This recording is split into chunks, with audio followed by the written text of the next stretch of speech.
kebebasan apa yang masih kurang? Orang memaki-maki presiden, orang menghina presiden, orang mengejek presiden, orang mencemooh presiden juga tiap hari kita dengar. Orang mendungu-dungukan presiden juga tiap hari kita dengar, kita lihat. Biasa aja, mau seperti apa lagi seperti yang kita inginkan. Demokrasi yang sangat liberal sekali menurut saya. Kita ini, meskipun kita ini orang timur yang penuh dengan kesantunan, yang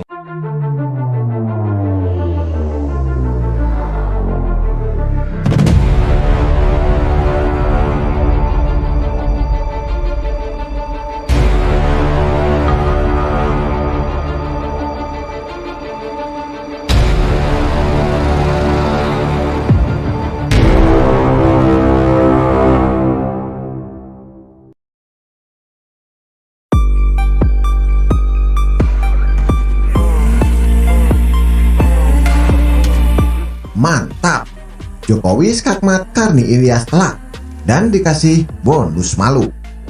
Ditulis oleh Erika Ebener.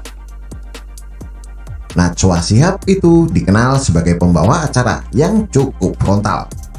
Jurus-jurus menyerang tamu dengan pertanyaannya dikenal cukup mematikan. Najwa Shihab tidak akan meninggalkan satu pertanyaan tanpa jawaban yang jelas, atau tamu akan terlihat mati kutu. Tapi di depan Gibran, Najwa Shihab yang terlihat mati kutu. Gibran memiliki jawaban standar yang dia gunakan untuk menjawab segala macam pertanyaan. Jika pertanyaan pertama berkembang menjadi pertanyaan kedua, ketiga, keempat, sampai ke 100 pun, jawaban standar Gibran tetap masih nyambung dengan pertanyaan.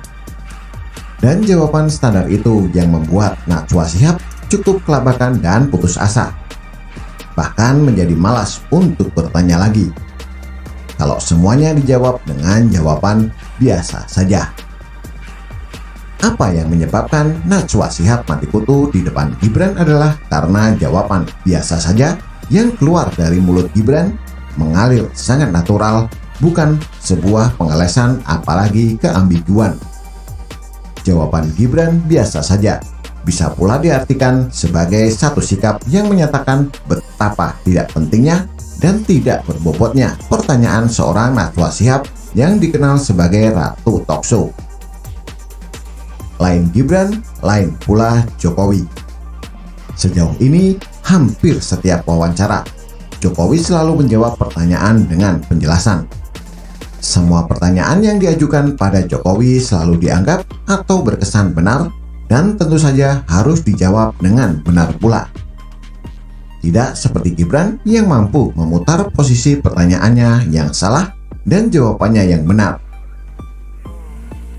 Tapi ada hal baru yang Jokowi perlihatkan saat dirinya diwawancara oleh Karni Ilyas, seorang presiden ILC.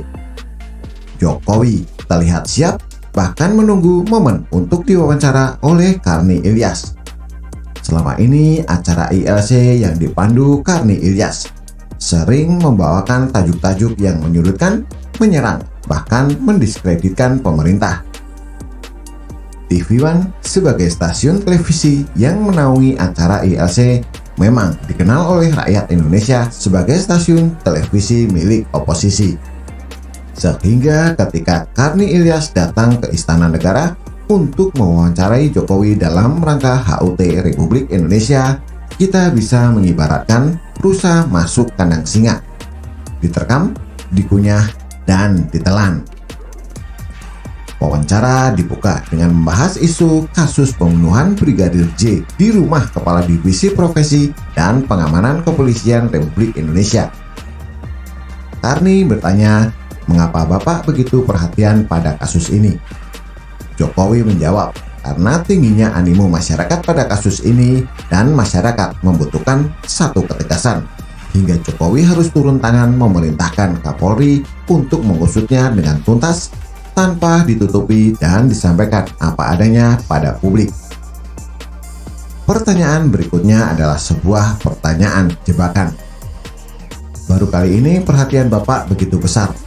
Banyak kasus-kasus lain selama ini. Bapak lebih banyak diam. Jokowi seperti sudah menduga arah dari pertanyaan Karni Ilyas. Karena jawabannya terlihat begitu spontan. Dan juga, saya kira kalau ada kasus yang masyarakat ragu-ragu, saya pasti perintahkan. Baik melalui media ataupun saya perintahkan langsung. Tidak semua perintah harus lewat media. Dan tidak semua harus diketahui oleh publik. Karni Ilyas tak menyanggahnya. Pertanyaan lain saya pikir standar saja. Seperti misalnya pertanyaan tentang kepuasan rakyat yang katanya berkurang walaupun masih di atas 50%. Tentang pertumbuhan ekonomi, tentang utang luar negeri. Sampai kemudian Karni Ilyas mengangkat isu kebebasan berbicara yang menurut survei dianggapnya masih kurang diberikan. Kebebasan apa yang masih kurang? Orang memaki-maki presiden, orang menghina presiden, orang mengejek presiden, orang mencemooh presiden juga tiap hari kita dengar. Orang mendungu-dungukan presiden setiap hari kita dengar, kita lihat. Biasa saja. Mau seperti apa lagi yang kita inginkan? Demokrasi yang sangat liberal menurut saya. Kita ini, meskipun kita ini orang timur yang penuh dengan kesantunan, yang penuh dengan etika dan tata krama yang baik. Tapi sekarang kita sudah, menurut saya, sudah sangat liberal sekali. Apa Pak Karni tidak melihat? Karni Ilyas kelakapan, cengengesan malu. Niat hati mau menembak Presiden Jokowi. Apa daya yang dia lempar ternyata bumerang. Ya, tapi kalau sudah masuk ke misalnya menghina orang, kemudian orangnya itu marah dan melaporkan ke polisi. Itu sudah wilayah yang lain. Sudah wilayah hukum yang bekerja.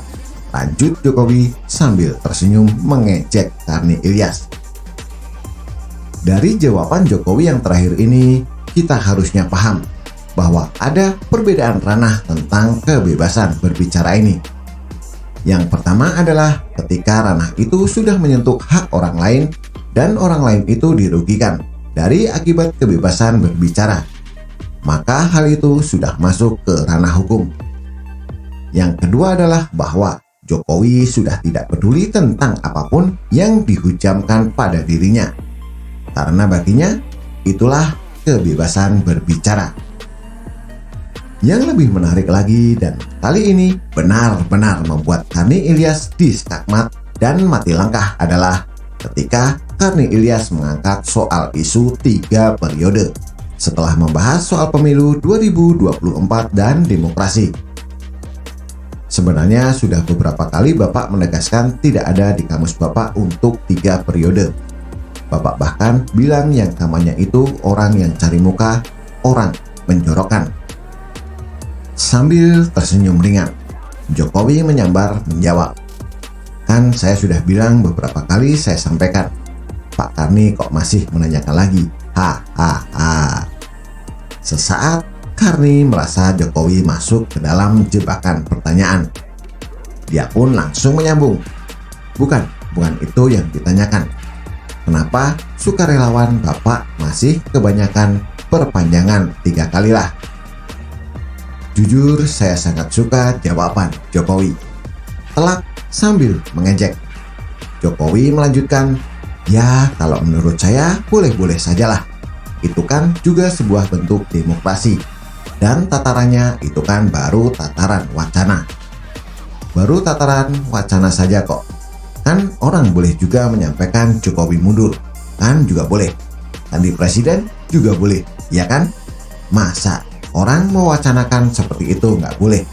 Ini katanya demokrasi. Itu kan nggak apa-apa.